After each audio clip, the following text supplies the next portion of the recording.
बिस्मिल्लाहिर्रहमानिर्रहीम। Dear students, अस्सलाम वालेकुम। आज आपका नेक्स्ट यूनिट हम स्टार्ट कर रहे हैं, that is coordination and control. देखिए, अगर आप इस वर्ड्स पे गौर करें, कोऑर्डिनेशन मीन आपस में मिल के काम करना और कंट्रोल का मतलब होता है काबू करना। आपकी बॉडी को कंट्रोल करने वाला पूरा सिस्टम मौजूद है आपकी बॉडी में, that is called nervous system. अब इसकी डेफिनेशन है the working together of all the organs of body is called coordination. अब ये कोऑर्डिनेशन कैसे होती है? हर इंसान की बॉडी के अंदर ब्रेन मौजूद है, मसल्स मौजूद हैं, नर्व्स मौजूद हैं, पूरा नर्वस सिस्टम है जो कि इसको कंट्रोल करता है। उसकी मिसाल आप यूँ ले सकते हैं कि जब आप लिखने के लिए बैठते हैं तो आप सबसे पहले सोचते हैं, उसके बाद आप उस चीज़ को उस पेज के ऊपर डेवलप करते हैं। इस तरह आपका ब्रेन आपकी हेल्प कर रहा होता है। आप सोच के लिखते हैं, जब आप सोच के लिखते हैं तो फिर एक इन्फॉर्मेशन आती है, जो चीज़ आपने याद की होती है। तो जब आप पेपर देते हैं तो उस वक्त आप पेपर के हिसाब से ही लिखते हैं। अब अगर आप बगैर सोचे समझे लिखेंगे तो उसका कोई मीनिंग नहीं होगा, कोई उसका आंसर नहीं होगा, because there is no coordination. जब आपका ब्रेन, आपके हाथ, आपके सारे बॉडी पार्ट्स मिल के आप काम कर रहे हैं तो आप एक अच्छा रिज़ल्ट प्रोड्यूस करते हैं, दैट इज़ कॉल्ड कोऑर्डिनेशन। इसकी एक और एग्जांपल भी है कि जब एक खिलाड़ी बॉल के पीछे रन कर रहा होता है, भागता है, उसको शॉट, जब एक दूसरा खिलाड़ी शॉट खेलता है तो अब वो बॉल को देखते हुए उसको फॉलो करते हुए रन करता है। अब उस रनिंग के दौरान उसका ब्रेन भी उसकी हेल्प कर रहा है, उसके मसल भी उसकी हेल्प कर रहे हैं, उसकी टांगें भी उसकी हेल्प कर रही हैं, उसके each and every organ is involve in this process. अब सिस्टम की अगर आप बात करें तो नर्वस सिस्टम तो ऑलरेडी काम कर रहा है, इसके अलावा उसका सर्कुलेटरी सिस्टम भी इन्वॉल्व हो जाएगा, ब्लड की सर्कुलेशन तेज़ हो जाएगी, हार्ट बीट बढ़ जाएगी, ऑक्सीजन और कार्बन डाइऑक्साइड की मकदार की एंट्री, कार्बन डाइऑक्साइड ज़्यादा रिमूव होगी और ऑक्सीजन आपकी बॉडी के अंदर एंटर होना शुरू हो जाएगी। तो इस तरीके से वो खिलाड़ी आखिरकार उस बॉल तक पहुँचता है और उसको वो कैच कर लेता है, दैट इज़ कोऑर्डिनेशन। अब कोऑर्डिनेशन कहाँ से आ रही है? ब्रेन और स्पाइनल कॉर्ड मिलकर हेल्प करते हैं। अगर ब्रेन काम ना कर रहा हो तो बाजू का जब वो खिलाड़ी नर्वस हो जाता है, खौफ ज़्यादा हो जाता है, तो उस वक्त उसका ब्रेन उसका हेल्प नहीं कर रहा होता। जब ऐसा होगा तो अक्सर औकात वो इजी कैच भी ड्रॉप कर देते हैं, तो दैट इज़ कोऑर्डिनेशन। तो कोऑर्डिनेशन के लिए आप टाइप्स अगर आप देखें तो दो टाइप्स होती है कोऑर्डिनेशन की, नर्वस कोऑर्डिनेशन और केमिकल कोऑर्डिनेशन।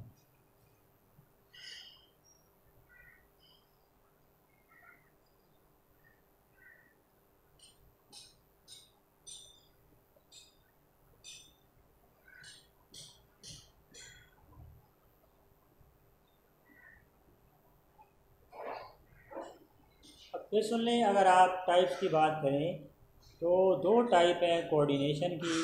एक है nervous coordination. Nervous coordination is brought about by brain and spinal cord. ये दो चीज़ें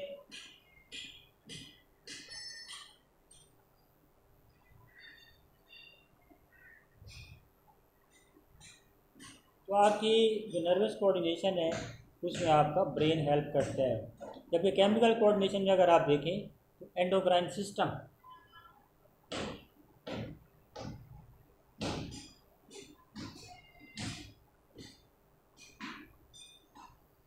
ये पूरा एक सिस्टम आपकी बॉडी में मौजूद है, that is called endocrine system.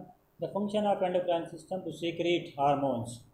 आपकी आपकी बॉडी में जो हार्मोन्स पैदा होते हैं that is controlled by endocrine system. उसको भी ब्रेन ही कंट्रोल करता है, तो कोई ऐसा सिस्टम नहीं है। अच्छा, अब इसकी एक मिसाल आप अगर आप अपने जहन में देखें तो जब भी हम फूड को देखते हैं, किसी खाने की चीज़ को देखते हैं तो हमारे मुंह के अंदर पानी आ जाता है। तो वो पानी कहाँ से आता है? That is a question. अब क्वेश्चन ये है कि जब भी वो स्मेल आपके ब्रेन तक पहुँचती है, आपका ब्रेन आपके ग्लैंड्स को फ़ौरन मैसेज भेजता है, that are salivary glands.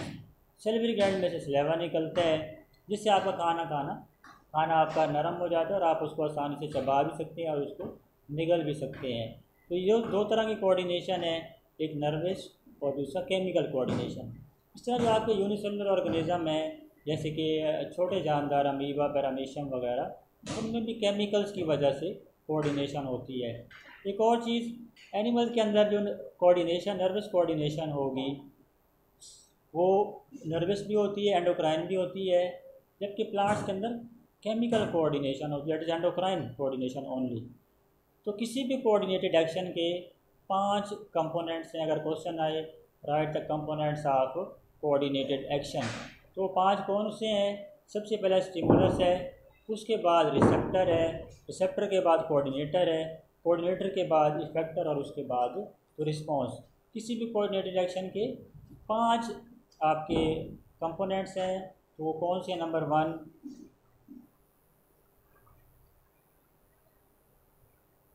Stimuli,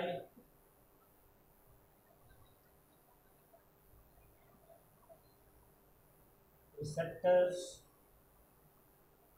coordinators,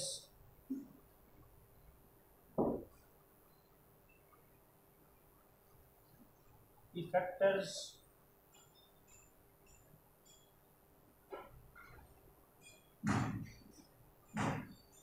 और रिस्पॉन्स। तो कोई भी एक्शन जब भी होगा उसके अंदर आपको 5 चीज़ें, कंपोनेंट्स इन्वॉल्व होंगे। तो सबसे पहले स्टिमुलाई है, उसके बाद रिसेप्टर है, उसके बाद कोऑर्डिनेटर है, उसके बाद इफेक्टर है और उसके बाद रिस्पॉन्स है। अब सबसे पहले अगर हम स्टिमुलाई की बात करें, नंबर 1 स्टिमुलाई है।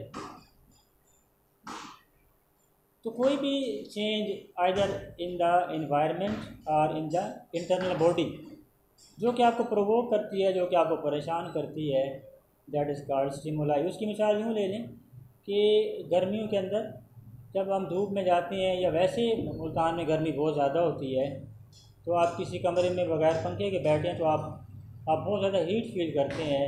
तो ये heat, this heat stimuli. Stimuli ये आपको परेशान कर रही है। फिर आप उसका हल ढूंढते हैं, या तो आप पंखे के नीचे जाके बैठते हैं, या नहाते हैं, या कोई और तरीका इस तरह जिससे आप उस गर्मी से बच सकें। इसके अलावा जब आपको सर्दी लगती है, सर्दियों में भी यही होता है कि आप क्या करते हैं, आप अपने आप को ठंड से बचाने की कोशिश करते हैं। द कोल्ड स्टिमुलाई, और जो आप उसको अपने आप को बचा रहे हैं, दैट इज़ रिस्पॉन्स। और भी बहुत सारी मिसालें हैं, जैसे अगर आप कुछ पौधे हैं उनके पत्तों को हाथ लगाएं तो मुरझा जाते हैं। तो टच आपकी क्या है, वहाँ पे स्टिमुलाई है। तो फिर सुन लें, स्टिमुलाई एक ऐसी चेंज है जो बॉडी के अंदर या बॉडी के बाहर से हो, जो कि बॉडी को प्रोवोक करे और उसको परेशान करे, और फिर आपको उसका कोई ना कोई रिस्पॉन्स देना पड़ेगा ताकि आप उस चीज़ से बच सकें। टच है, हीट है, इस तरह बहुत सारी, लाइट है। तो ये चीज़ें सारी की सारी स्टिमुलाई कहलाती हैं। वेरी इंपॉर्टेंट है ये सारे टॉपिक, और ये चैप्टर आपकी पूरी कोऑर्डिनेशन आपकी बॉडी के अंदर इसमें मौजूद है। उसके बाद रिसेप्टर्स हैं। अगर आप देखें, रिसेप्टर की बात करें तो देयर आर 5 रिसेप्टर्स। तो 5 आपके सेंस ऑर्गन है, वो आपको पता है, आपकी ज़ुबान है, आपके कान है, नाक है, आपकी जिल्द है, और दे आर द 5 पार्ट्स जो कि आपकी हेल्प करते हैं, दे आर रिसेप्टर्स। अब जब किसी जगह आप बैठे होते हैं और आपको स्मेल आ रही होती है, इट्स मीन कि आपका नाक आपकी हेल्प कर रहा है, your nose is your helper. वो आपको बताता है यहाँ किस तरह की स्मेल आ रही है, अच्छी है या बैड स्मेल है, तो उसी हिसाब से फिर आप उसको रिस्पॉन्स देते हैं।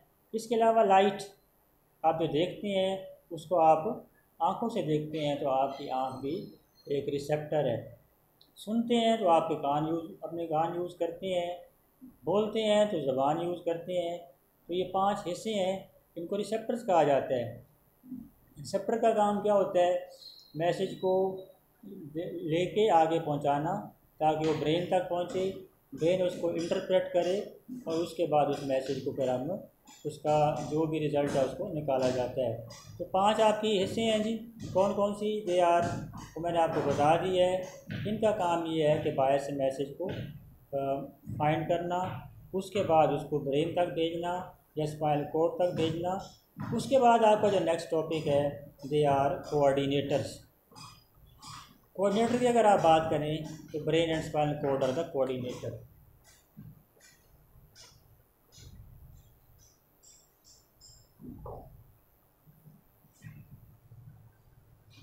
तो ब्रेन और स्पाइनल कॉर्ड आपके कोऑर्डिनेटर्स हैं।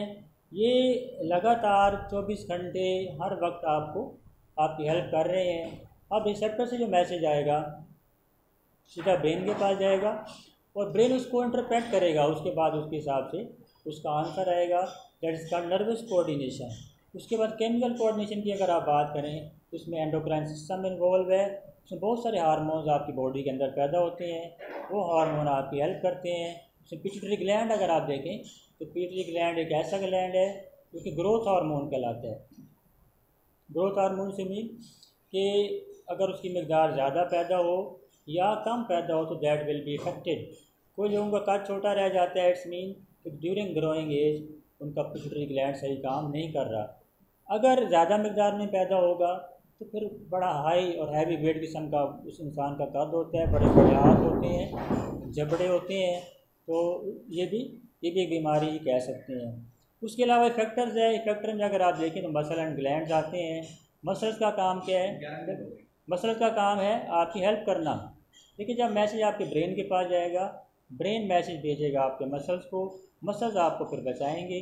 उसकी मिसाल यूँ ही है कि जब आप किसी गर्म चीज़ के पास हाथ लेके जाते हैं तो आप फ़ौरन हाथ को पीछे खींचते हैं, उस वक्त आपका ब्रेन और स्पाइनल कॉर्ड और आपके इफेक्टर मसल्स आपकी हेल्प करते हैं। इस तरीके से आप उस ख़तरनाक चीज़ से बच जाते हैं। That is called effectors. उसके बाद जो लास्ट है आपका स्टिमुलाई है, जो रिस्पॉन्स आप शो करेंगे दैट इज़ कॉल्ड रिस्पॉन्स। उसकी मिसाल यूँ ही है जो भी मैंने आपको बताया कि अगर आप किसी गर्म चीज़ के पास हाथ लेके गए, आपने हाथ को फ़ौरन पीछे खींच लिया, दैट इज़ रिस्पॉन्स। इस रिस्पॉन्स के अंदर आपका ब्रेन और स्पाइनल कॉर्ड ही आपके हेल्पर है। तो ये आपकी डायरी पेज नंबर 32, 33 और 34 हैं। 34 की रिस्पॉन्स की तक है। इसमें जो शॉर्ट क्वेश्चन बनते हैं वो मैं आपको बता देता हूँ, निशान लगा लें। तो पहला क्वेश्चन बनेगा what is coordination? The tissues and organs in the bodies of multi cellular organism do not work independently of each other, they work together performing their many task as the need of the whole body. This is called coordination. साथ example अगर आप बड़ी नहीं दे सकते, छोटी example दे दें। इसकी example है when we are writing something on hand, our hands and fingers work in collaboration with our muscles, eyes, thought, etc. And then very intricate movements results. तो ये दो आप एक शॉर्ट अगर लॉन्ग है तो भी आप लिख सकते हैं, लॉन्ग में फिर आपको बड़ी एग्जांपल देनी पड़ेगी। तो यहाँ पे रनर की मिसाल दी हुई है। उसके बाद क्वेश्चन आ सकता है कि write types of coordination. Short में भी आ सकता है। There are 2 types of coordination, nervous coordination brought about by nervous system and chemical coordination brought about by endocrine system. Question आ सकता है कि write the components of coordinated action. तो आप लिखेंगे स्टिमुलस, रिसेप्टर्स, कोऑर्डिनेटर्स, इफेक्टर और response. उसके बाद 1 बाई 1 आप ये आपका लॉन्ग भी आ सकता है, एक्सप्लेन कोऑर्डिनेटेड एक्शन। उसमें फिर आपको स्टिमुलाई के बारे में लिखना पड़ेगा। इसकी डेफिनेशन यहाँ से करनी है आपने 1 2 3 4th लाइन से, वीक एंड डिफाइन से लेके और एंड तक आपने इसको करना है। रिसेप्टर की बात करें तो ये आपको पूरा करना पड़ेगा। यानी आप जो सेंस ऑर्गन है या receptors. Stimuli are detected by special organ, tissue और cells body. For example sound waves are detected by ears, light is detected by eyes, chemical layer are detected by the nose and so on. The organs, tissue or cells which are specifically built to detect particular type of stimuli are called receptors. Coordinators, these are the organs that receive information from receptors and send message to the particular organ for proper action. Nervous coordination, brain and spinal cord are the coordinator. They receive information and send message through nerves in the form of nerve impulses. On the other hand, chemical coordination, various endocrine glands play the role.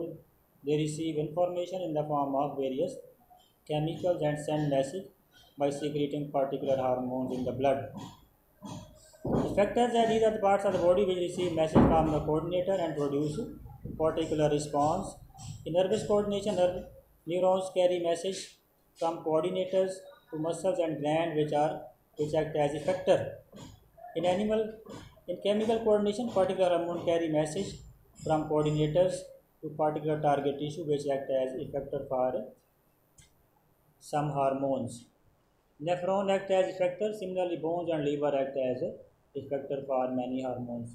तो response आपने on receiving से लेके और आपने ये करने हैं जी टूवर्ड्स द लाइट रिस्पॉन्स। तो ये आपकी डायरी लेकर आऊँ, पेज नंबर 32 से लेके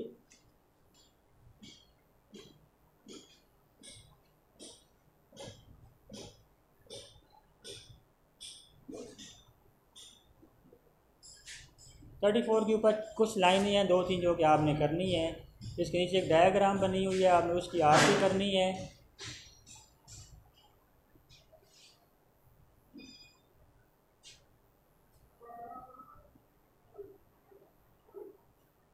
थर्टी फोर उसको अच्छी तरह याद करना है। ओके जी, अल्लाह हाफिज़। आपका जब तक लेक्चर नंबर 14 आएगा फिर मुलाकात होगी।